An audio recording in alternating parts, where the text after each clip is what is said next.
जीवन का सच्चा धन। आएगा मज़ा अब सावन का, बाबा बैद्यनाथ के दरबार का। देवघर की पावन गलियों में बोल बम के जयकार का।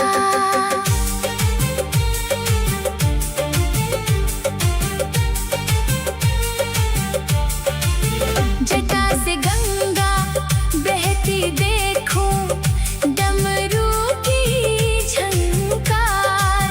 नंदी संग विराजे भोले, खुले कृपा के द्वार। तेरे दर की धूल जो पाई, भाग्य मेरा जग गया। दुख के बादल दूर हुए, सब अंधियारा ढल गया। कैलाशपति दानी भोले, सबके तुम रखवाले।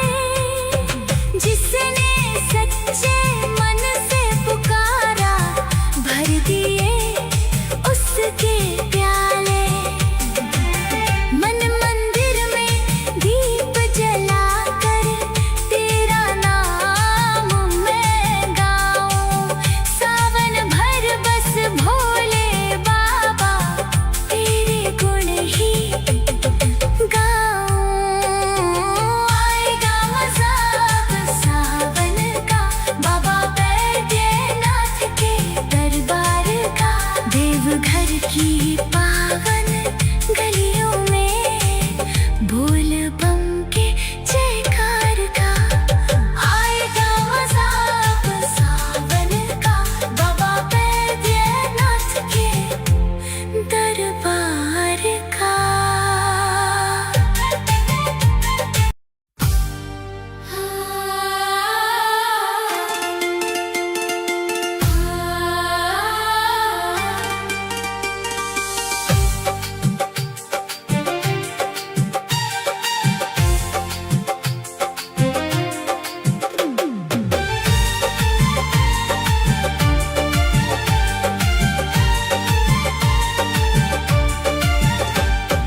आएगा मज़ा अब सावन का, बाबा बैद्यनाथ के दरबार का।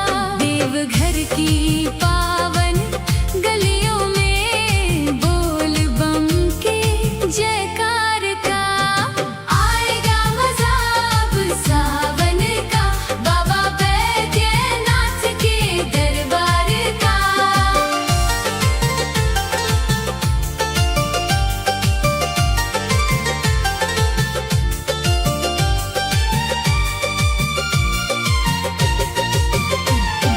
कांवड़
बोल बम के